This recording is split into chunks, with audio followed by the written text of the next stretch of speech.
નમસ્કાર મિત્રો, કાચો ગુજરાતીના આપ સૌને જય શ્રી રામ. મજામાં હશો?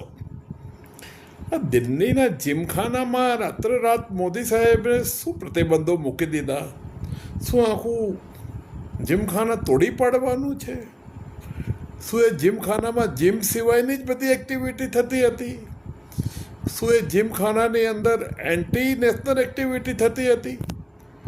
શું એ જીમખાનાની અંદર વિરોધ પક્ષ અને શાસક પક્ષ એ બંનેના અમુક સભ્યો કોમન હતા, મેમ્બર તરીકે, ક્લબના મેમ્બર તરીકે હતા? શું એની અંદર દેશની આર્થિક પોલિસીસ વિશે ડિસ્કશન ચાલતા હતા? શું આર્મીની પોલિસીસ વિશે ડિસ્કશન ચાલતા હતા? મોદી સાહેબને એવું તો શું મળ્યું કે રાતોરાત જીમખાના પર તૂટી પડ્યા છે? 27 એકરની અંદર ફેલાયેલું જીમખાના એનો, જે પ્રાઇમ મિનિસ્ટરના બંગલાની થોડા મીટર જ નજીક છે એનો. અંગ્રેજો છોડીને ગયા છે. કોના માટે? લુટિયન્સ ગેંગ માટે.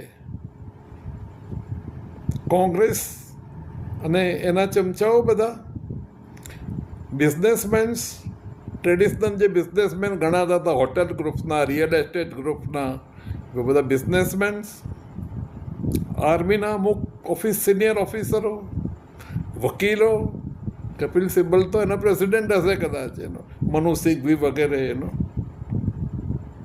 અને આઈએસ ઓફિસર્સ બીજા, અને આખું એમનું એક એલાયન્સ ચાલતું હતું એનું કે જજનો છોકરો જજ થાય, સુપ્રીમ કોર્ટના જજનો છોકરો સુપ્રીમ કોર્ટનો જજ થાય. એનો આખું એલાયન્સ. એ બધાના છોકરાઓ એક જ સ્કૂલમાં ભણતા હોય. કોઈને માલ વેચવો હોય તો એની પણ આખી ચેનલ હોય, પોલિસી મેકિંગની ચેનલ્સ હોય, કારણ કે બધા મિનિસ્ટરો એટલી ડિટેલમાં તો જઈ ન શકે. બધા આઈએસ ઓફિસરોને સેક્રેટરીઓ જ બધું કરતા હોય છે. આપણા એનો જ્યોતિરાજ્ય સિંધિયા સાહેબ પણ એના મેમ્બર છે. આપણો હરદીપસિંહ પુરી સાહેબ બી એના મેમ્બર છે. એટલે બધું લિસ્ટ મોદી સાહેબે જોયું તો ચમકી ગયા. તરત જ એમને બધી ઉઘરાણી કાઢી કે તમારે 50 કરોડ આપવાના, બાકી જ આપો. હવે આટલા બધા રીચ માણસો પણ કોઈ 50 કરોડ ભર્યા નહોતા. લાઇટ બિલથી માંડીને લીઝ ફીસથી માંડીને બધું ભર્યું જ નહોતું. હવે 50 કરોડની ઉઘરાણી આપી છે ને, પછી ધીરે ધીરે હવે આને આખું જીમખાના 27 એકરનું નષ્ટ કરવાનું એમને પ્લાનિંગ છે.